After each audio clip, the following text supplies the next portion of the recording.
Trump has lost his full-scale assault on world trade in spectacular fashion.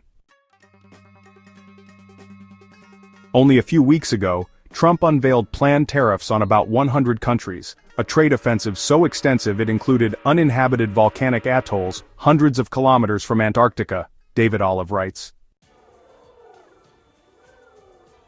It appears that U.S. President Donald Trump isn't intent on waging a global trade war after all.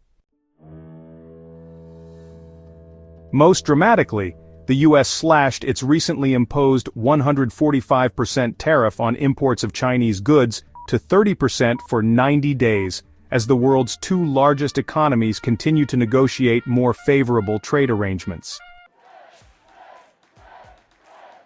That follows a new trade deal reached last week between the United States and the United Kingdom.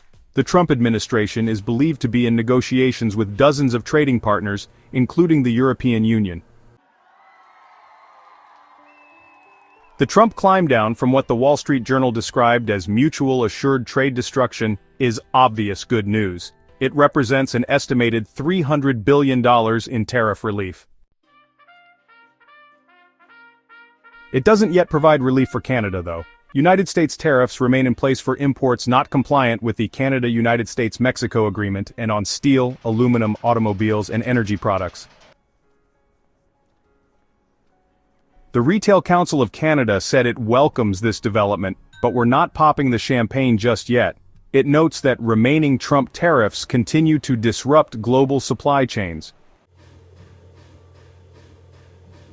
And Chinese suppliers are likely to increase prices to cover the 30% tariff, raising prices in Canadian as well as U.S. stores.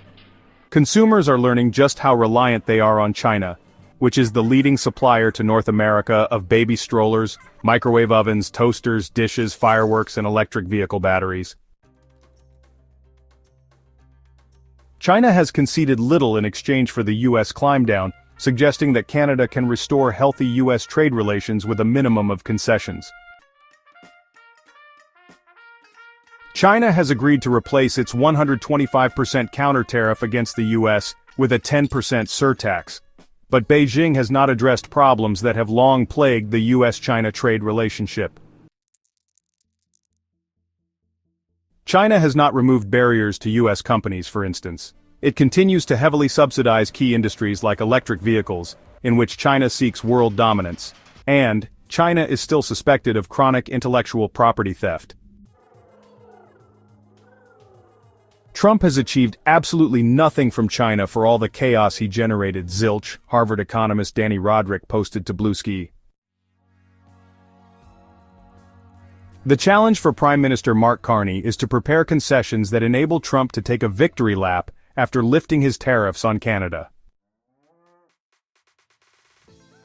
Those could include adjustments to Canada's supply management system for dairy, poultry, and egg products, which Canadian consumers would welcome.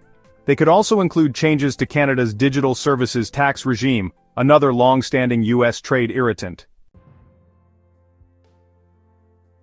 In the meantime, there is relief that the U.S. has stepped back from punitive tariffs on trading partners worldwide, including Bangladesh, 37%, Sri Lanka, 44%, and Vietnam, 46%. Only a few weeks ago, on April 2nd, Trump unveiled planned tariffs on about 100 countries, a trade offensive so extensive it included uninhabited volcanic atolls hundreds of kilometers from Antarctica. The Trump administration's sudden massive reversal was forced on it by U.S. retail CEOs' warning of empty shelves at Walmart, Costco, and Home Depot.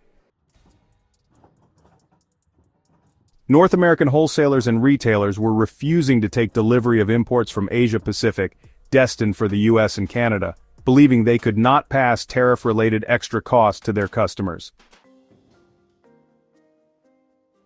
CEOs across the U.S. economy have been anticipating tens of billions of dollars in losses from lower sales and additional costs in managing disrupted supply chains.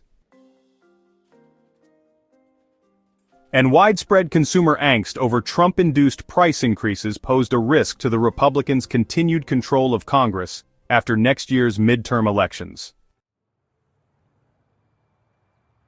Last week, the Bank of Canada warned that a prolonged trade war with the U.S. could slow the economy and increase unemployment. Tariffs and uncertainty have sharply reduced prospects for global economic growth, the BOC said in what it called a worst-case scenario, and financial markets have been rocked by chaotic policy announcements and reversals. That dismal scenario seems less likely now, though experts warn that we are witnessing a de-escalation of trade hostilities, not a lasting peace. Canada's defiance in standing up to Trump has served it well. Trump no longer seems invincible. To be sure, it took a collective effort to curb Trump's zealous protectionism. But a combination of U.S. consumers curtailing their expenditures, a repudiation of the Trump tariff regime by the financial markets, and punishing retaliatory counter-tariffs imposed by Canada, China, and other major U.S. trading partners, has brought Trump around to a semblance of trade sanity. Mind you, Trump's new universal 10% tariff on all imports is still 4 times higher than the average U.S. tariff when Trump took office. And the thaw could prove temporary. Nothing can be certain with the mercurial Trump. But Trump is unlikely to embarrass himself again with another full-scale assault on world trade, which he would lose in spectacular fashion as he has just done.